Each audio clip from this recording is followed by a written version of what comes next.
Okay. Happy Friday, everybody. We're going to go for about 20 minutes, and I want to cover a few very important topics. I want to wish you a wonderful weekend. I'm very encouraged by some things that have happened over the course of the last week, and I want to share with you why I think that is. And then I want to share with you a couple of words about a few of the trades and things and the jobs report and whatever else in as rapid succession as possible. So first I want to answer this question, which you have not asked, but we have discussed it, and it's a really important question. And it makes a lot of sense to actually discuss this more specifically. So what I want to do is how long to hold a loser.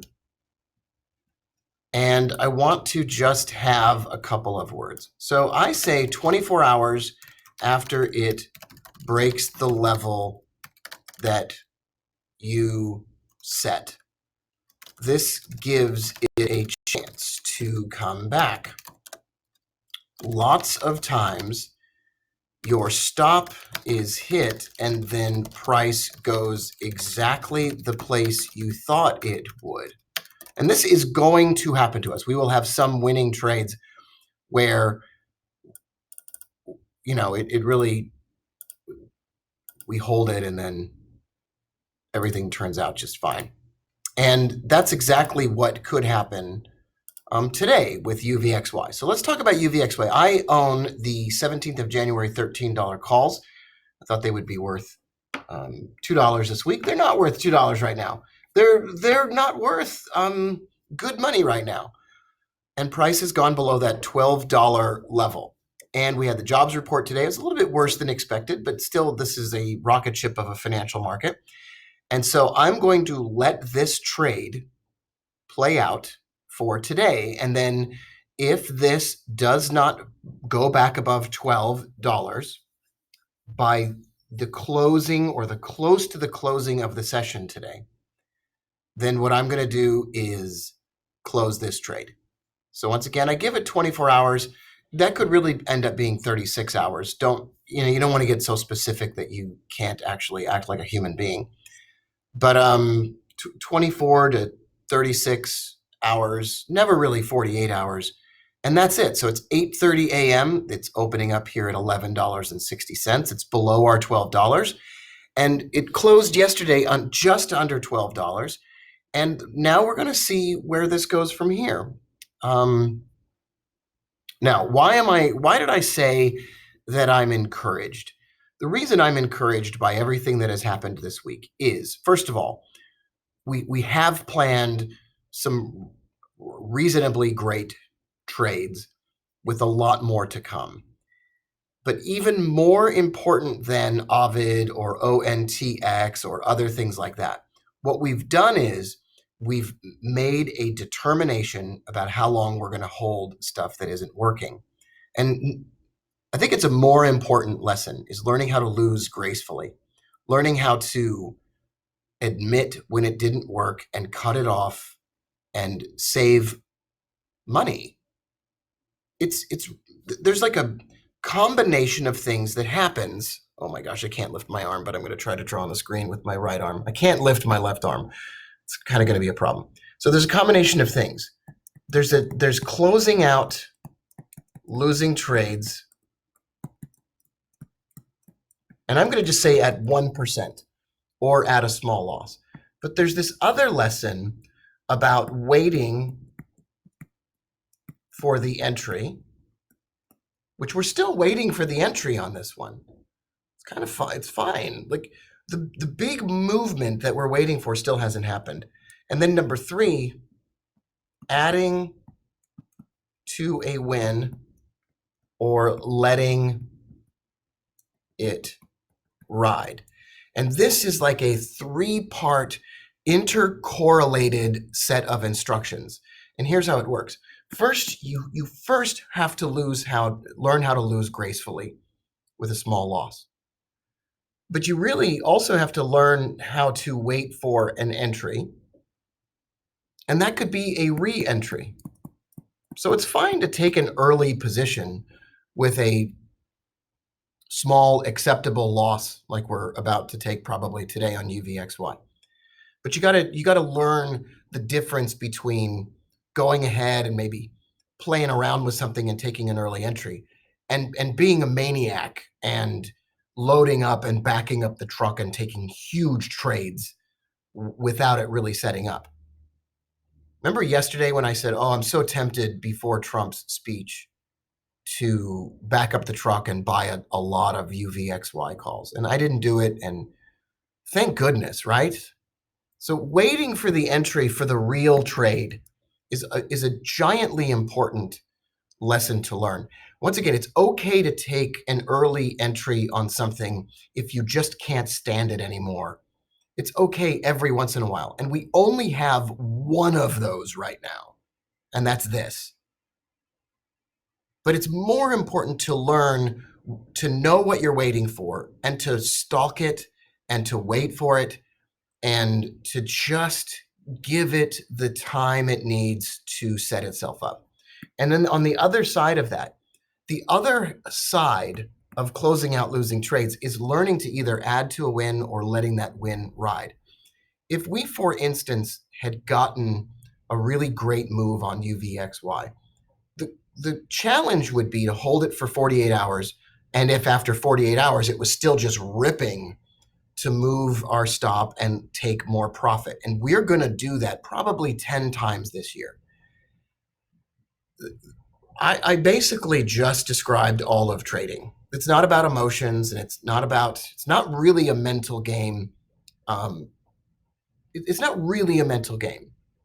I mean, if you can think rationally, and I think thinking rationally is super important, trading isn't really a mental game. It's really just like a waiting around game. But maybe it's mental. Maybe we can have more conversations about that. And when I draft these rules this weekend as I'm flying on a plane and whatever else I'm doing, I'm going to have, a lot of that in mind. All right. So I'm not rolling any options. I don't even know what rolling is. I think rolling is closing one out and then opening another one. But I don't do it. And if I close this one, it's over. I gave this this is a great question, Ali. If this trade, if this doesn't go above $12 today, I close it, I take a loss, and I wait. Period. And I'll just, so we're good. Okay.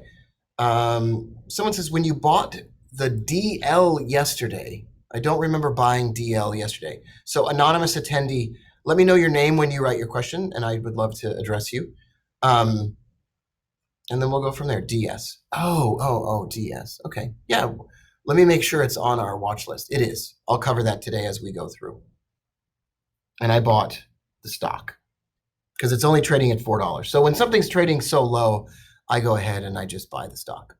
So what I would like to do now is I'd like to run down all of the different things that we've looked at and talk a little bit about each one of them as we go. So here is the NASDAQ Biotechnology ETF. I am reasonably certain that what we do is we go up and then we come down. But if we go above 123.94 or 124, the trade gets closed. Here's gold. Gold did pretty much what we were expecting. It couldn't last that high above the RSI. Gold is such a popular financial instrument that folks will write me and ask me for a trade on gold almost every day on social media and otherwise. There is no trade on gold right now, and there won't be until we see a bullish profit circle, and I will buy it. I will consider selling gold on a bearish profit circle after divergence, but not today. It's not part of the things today. This is the British pound Japanese yen. I have never been happier to hold a position that isn't currently doing very well. I'm down about $200, with a total available trading capital of $200,000 and backup capital on top of that. I will be thrilled to hold this. I want to tell you where I would add another position. So if you shorted the pound yen with me, if it breaks below 141.75, I'm going to add to that trade. I'm going to pile it on, because then this is going to fall 600 pips further down to 134, 135. AER. I have never been happier to be short this company. I bought the 21st of February $60 puts, and they're only down $70, and they're up today in value. If you took this trade with me, I think we're in for a really special treat. The market is up, but this company is not. The reason is this company is garbage. Wells Fargo, 4 bearish profit circles and bearish divergence. I own the 20th of March, $52.50 puts. I bought them for $1.74, and they're trading at $1.78 right now. I think, like UVXY, for example, was a early entry that not all of us took. Most of us did. Not all of us did. The rest of these are like fully, completely mature setups that I could not be happier to have in my portfolio. The EWI, the Italy ETF, it's not really a trade yet. It never printed the bearish profit circle. But when it does, remember, Italy is bankrupt. There is not enough money in the European Central Bank. There is not enough money to bail out the Italian banks. The money doesn't exist. They would have to go out of business. And then depositors are going to get. You will see riots in the street if that happens, and this will fall like 75%. But it's not happening right now, and there's no bearish profit circle, and we're waiting. We're waiting for the entry. This is RSX. We're at $26 today. I own the $25 May 15th puts. If this stays above $26 today, I'm closing this trade at a loss. And I will come back and I will grab this one by the throat when I come back to it. This is DS. Yesterday, I bought DS. We talked about this in our session yesterday. Bullish profit circle, insider buying. It only trades for $4. So the nice thing about this stock is it's trading for $4. I don't need to buy any calls because it's only $4. So I can just buy some shares and I'll be fine. We looked at JRVR yesterday. I think that's probably a nice bearish move coming. We already talked about it. This is ARNC. I don't know who took this, and if you did, you get the award of the century. It's probably headed down toward the weekly pivot. FULT, Fulton Financial, looks super bearish. Bearish divergence, bearish profit circles. You see what it did here is it printed all the stuff that we needed for a trade, and then it went up anyway, and it went up twice. Broke the highs, but couldn't really sustain those highs for more than a day. These are all 4-hour candles, so it never really sustained those highs, which is why we wait. And then it dropped back down. This is really the supreme entry. If you didn't already, I can't give you personal financial advice, and that's not my place, and all trading involves a substantial risk of loss. If you didn't take the RSX trade with me, you could right now buy the 15th of May $25 puts for like 70 cents. That's really a supremely awesome entry on that. SNR. Don't have anything to say about this. We talked about the fact that it's missing divergence. It could still fall. This is IBN. Once again, it printed all the things we like, and then it jumped up, and now it's coming back down. Now would be a beautiful time to look for those March or May puts. Tesla, probably going to print a bearish profit circle here in the near future. I'm not touching that. I think betting against Tesla right now is like betting against Apple right now. It's just, there's too much hysteria around it. Also, I love the company, so I can't imagine myself doing this. This is Newmark Group. I'm not doing anything here. I just can't bring myself to do anything with this. It's too late after the setup. So I'm going to delete this from our watch list, but I do want to refer to this as a perfect trade. This is a company that has problematic prospects if the economy begins to slow, bearish divergence, bearish profit circle, and you could have made a nice amount of profit on that trade. It's not really something we looked at. This is SQM. I don't know why we looked at it anymore. I can't remember. You can refer to some of our other sessions. The buy trade on this would have been right here or right here. This is well, two bullish profit circles. We talked yesterday about this is an upward trend, and you get two bullish profit circles. That's a buy. I don't know anything about this company, so I'd have to really know more about it. This is a Latin American ETF. There's nothing going on here. It's not relevant to what we're doing. And this is ever 3 bearish profit circles in a row and then a beautiful drop. If you get bearish divergence, 3 bearish profit circles, and you have missed pivots below, you're looking at what is potentially just a monumentally awesome looking trade.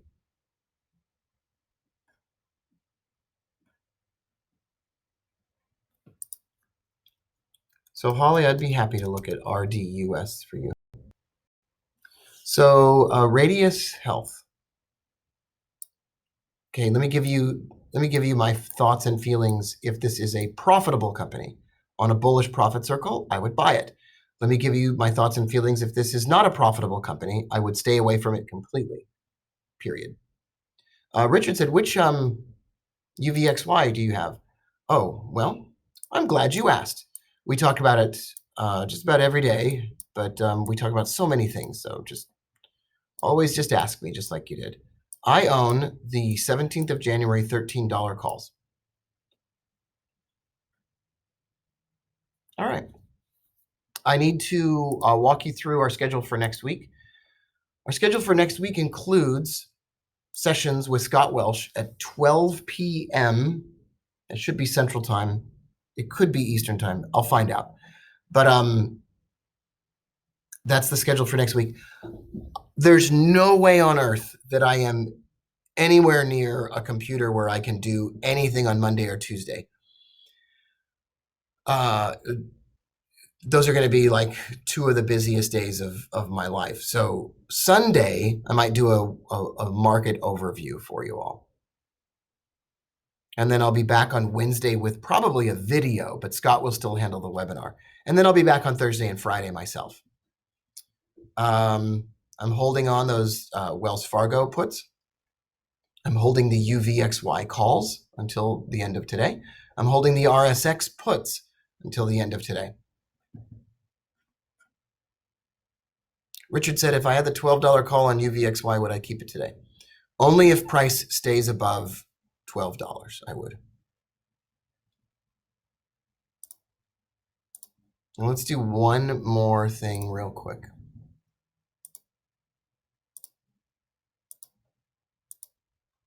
Australian dollar, Swiss franc, no trade.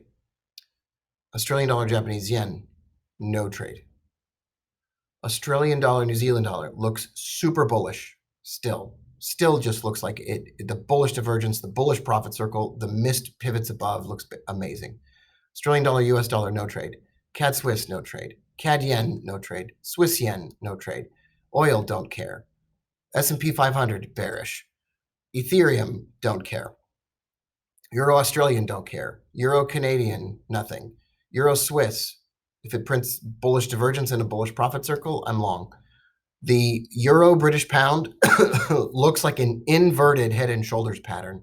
Ali, this looks just glorious. Shoulder, head, shoulder, neckline, boom.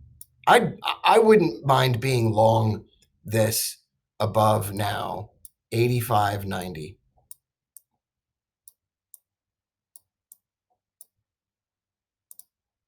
Euro yen looks bearish. Why does it look bearish to me? It looks like a shoulder, head, shoulder. Euro New Zealand. Holy smokes, that looks like it could go a long way upward if it breaks above 68.68. Euro Swedish krone looks like it's bottoming out and ready to go up. Euro looks like it could go up. Euro Turkish lira. Whoa, nothing to do right there right now. Pound Australian. Pound is really interesting to me. Looks again like a shoulder, head, shoulder, and then bearish move. It could be wrong about that. Pound Canadian looks like a head and shoulders pattern. Shoulder, head, shoulder could go down. Pound Swiss looks like the same thing. Pound yen looks like the same thing. Pound New Zealand looks different. It looks like it printed the bullish divergence, the bullish profit circle, and then it made it to the monthly pivot. Could go up a little bit higher. New Zealand dollar is a little bit of a wild card in this. It already looks like it started to fall, though. You see here, upward trend, sideways movement down. Maybe the next leg of downward movement is coming.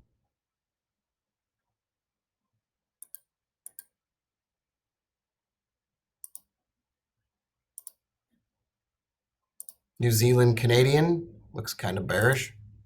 That's why the pound New Zealand isn't going anywhere.